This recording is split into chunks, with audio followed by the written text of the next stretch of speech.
Hello driver भैया, नमस्ते। तो नया एग्रीगेटर रूल जो आया है, जो नियम आया है, वो अपने को आज लागू करने वाले 17 तारीख को। अगर इसका बहिष्कार नहीं करेंगे ना भाई, तो अपने लिए बहुत खराब है। अगर किसी को पता नहीं है इस चीज के बारे में तो मैं बता दूं। इसमें सबसे बड़ा मतलब मेन रूल जो है वो है भाई कि अपना जो राइड है, जो बुकिंग अपन उठाएंगे, उसका डिटेल्स कुछ भी नहीं देगा। जैसे कि किलोमीटर भी नहीं दिखेगा, और जो टाइमिंग है वो भी नहीं दिखेगा, और कहाँ जाना है वो भी नहीं दिखेगा। ना ड्रॉप दिखेगा, ना पैसा दिखेगा, ना टाइमिंग दिखेगा। तो भाई इसमें सबसे बड़ा मेन मुद्दा तो यही है। यही इन्होंने लागू कर दिया। ये ड्राइवर के हित में नहीं है भाई, ये सिर्फ कस्टमर्स और सब मतलब के कंपनी के हित में है। तो सभी भाई इसका बहिष्कार करो। अगर इसका बहिष्कार नहीं करेंगे ना भाई, तो अपने लिए बहुत नुकसानदायक है। दूसरा रूल इसमें यह है कि आपकी गाड़ी जो है वो 9 साल तक ही चलेगी। जैसे इसमें दिया हुआ है नियम में, 9 साल के ऊपर आपकी गाड़ी नहीं चलेगी। रिक्शा और ये कैब के लिए दिया है। टैक्सी का इसमें कोई भी बात नहीं डाला है अभी तक कि इसमें टैक्सी भी है, क्योंकि टैक्सी है अभी 15-15, 20-20 साल से टैक्सी चल रही है, वो तो बंद हुई नहीं। तो अभी ये जो नियम है भाई, ये बहुत गंदा वाला नियम है, इसको बहिष्कार करना पड़ेगा अपने को। उसके बाद में अगर कोई राइड है आई है, और अगर आप बिना मतलब के कैंसिल करते हो उसको, तो उसका पैसा भी भाई आपको भरना पड़ेगा। उसका मतलब के जितनी राइड है उतना 10%, उसका 10% भरना पड़ेगा। जैसे कि 1000 रुपए की राइड है तो आपको 100 रुपए भरना पड़ेगा। इसका कोई ट्रेनिंग भी आएगा, वो ट्रेनिंग भी अपने को लेना पड़ेगा। वो ट्रेनिंग रहेगा मेरे हिसाब से कुछ दिन का है, ऐसा कुछ तो है। इसमें यात्रियों के लिए बीमा भी है, 5 लाख का बीमा है। उसके बाद में आप 12 घंटा ही गाड़ी चला सकते हो। 12 घंटे के ऊपर गाड़ी नहीं चलेगी, उसके बाद में लॉगिन नहीं होगा। इसमें 10 घंटे का आराम बोला है, और 12 घंटे गाड़ी चलेगी आपकी। उसके मतलब ये परिवहन ऐप के मतलब नियम के हिसाब से इसमें बाइक टैक्सियों को छूट दी गई है। और जो मतलब उसके लिए कुछ अलग रूल बनेंगे, ऐसा मतलब नियम होंगे उसके लिए कुछ अलग। बाइक टैक्सियों के लिए 2025 में अलग नियम बनाएंगे। इसमें अपने को 24 घंटे सेवा मिलेगी। वो कस्टमर को मिलेगी, अपने को नहीं मिलेगी, ड्राइवर लोगों को नहीं मिलेगी। वो कस्टमर को 24 घंटे की सेवा दी जाएगी इसमें। और इसमें एक चीज अच्छी है कि मतलब कि वही है कि अभी जैसे ओला उबर ने कमीशन बंद कर दिया है, तो इसमें क्या दिया है कि 80% भाड़ा जो है वो ड्राइवर को मिले, और 20% जो है वो कंपनी रख सकती है। इसमें वो रूल में ये सब दिया है। इसमें यदि यात्री अगर कस्टमर कोई कैंसिल करता है बुकिंग्स, तो उसको 5% या 50 रुपए जो भी कम हो जुर्माना, वो देना पड़ेगा। मतलब कि कस्टमर के लिए 50 रुपया और ड्राइवर के लिए 100 रुपया। पीक आवर में अपने को रेट मिलेगा 1.5 गुना ज्यादा पैसा मिलेगा। मतलब 1.5 गुना ज्यादा उसका बुकिंग का जो भी पैसा आएगा वो 1.5 गुना ज्यादा मिलेगा। अगर नहीं है तो 25% अपने जो रेगुलर भाड़ा है उसमें से 25% कम कर दिया जाएगा। अगर पीक आवर नहीं है, डिमांड नहीं है एरिया में, तो 25% कम कर दिया जाएगा।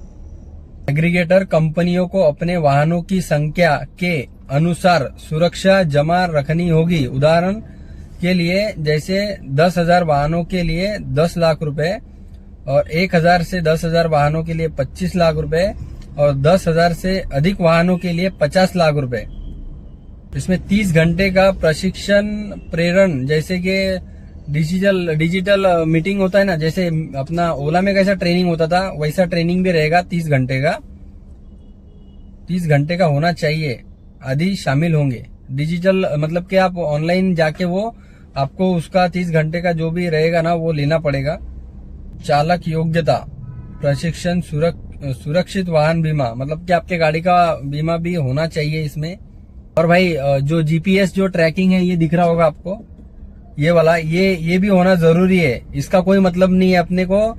इसका मतलब कि किसी को ये अगर प्रेस बटन में दबाता हूं ना अभी, तो इसका कुछ भी लेना देना नहीं है भाई। इससे कुछ भी नहीं होता है, कोई पुलिस नहीं आती है, कुछ नहीं आता है। ये सिर्फ नाम के लिए, पैसा लूटने के लिए, अपने को सिर्फ चूतिया बनाने के लिए लगा रहे हैं ये। इसमें 15,000 रुपया खर्चा आता है, ज्यादा से ज्यादा कम से कम 12,000 रुपये खर्चा आता है। 12 से 15,000 के बीच का खर्चा आता है।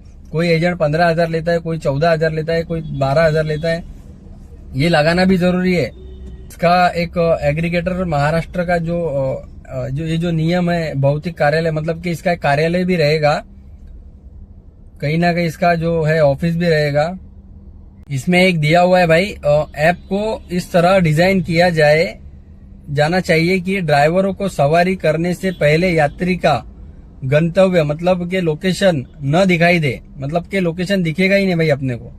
रेटिंग प्रणाली, अगर वो अपना 5 स्टार अगर देते अपने को या फिर 3 स्टार 1 स्टार देते हैं, तो यदि किसी ड्राइवर के औसत रेटिंग 5 से 2 स्टार के कम है, 5 से 2 के बीच का है, तो उसे सुधारात्मक प्रशिक्षण से गुजरना होगा, तब तक उस ऐप से उसको हटा दिया जाएगा भाई। अगर आपकी रेटिंग कम है आपकी, तो भाई उस ऐप से आपको हटा भी दिया जाएगा। जैसे कि ऑफ रोड कर दिया जाएगा अपने को, जैसे ऑफ रोड करते हैं ना ओला उबर, वैसे ऑफ रोड भी कर दिया जाएगा इसमें अपने को। ये भाई बहुत गंदा वाला नियम लागू किया इन लोगों ने। ये राजस्थान में ऐसे कुछ हुआ था, एक नियम उन्होंने चालू किया था। तो ये सारे 9-10 रूल है भाई इसमें। इसको जितना बहिष्कार करेंगे और जितना अपन इसको मतलब कि ये एग्रीगेटर जो बिल है ये लागू नहीं होना चाहिए। अगर भाई ये हो गया ना, मैं बोलता हूँ सच में कि अपनी तो जिंदगी ऐसी ही खराब है, और ऊपर से ये नियम लागू होगा तो और खराब हो जाएगी।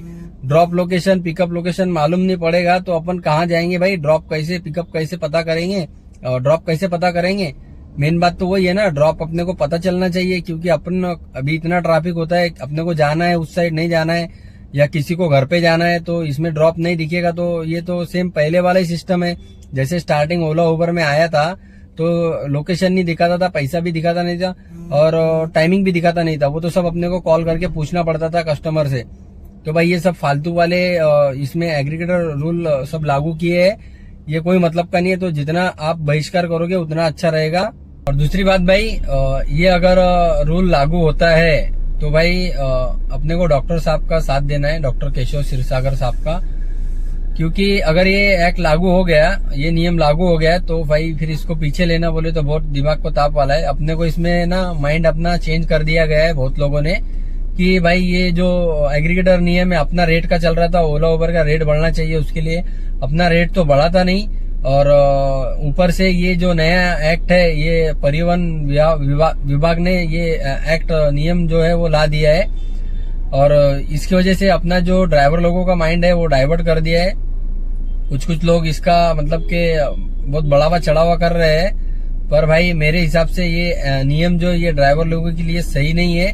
तो सभी लोग इसका बहिष्कार करें और डॉक्टर साहब के साथ में अपने को रहना है। अगर ये नियम लागू हो जाता है तो चक्का जाम होके रहेगा भाई, कुछ भी हो जाए हमको चक्का जाम के लिए एक साथ आना है सबको, क्योंकि अगर चक्का जाम होगा तभी ये सरकार हमारी बात सुनेगी। वैसे तो हमारा ओला उबर का रेट बढ़ाने के लिए कुछ सुन नहीं रही है रैपिडो कंपनी, ओला उबर कंपनी जो है ये ऐप में रेट दिखा नहीं रही है, सिर्फ पीक आवर में रेट दे रही है, बाकी टाइम पे ऐसे ही 0 रेट दे रही है अपने को। तो भाई अपने को डॉक्टर केशव सर का साथ देना है और उनके साथ रहना है। तो भाई मिलते हैं नेक्स्ट वीडियो में, तब तक के लिए जय हिंद, जय महाराष्ट्र, IGF कैब जिंदाबाद, भक्तो रिक्शा वाला।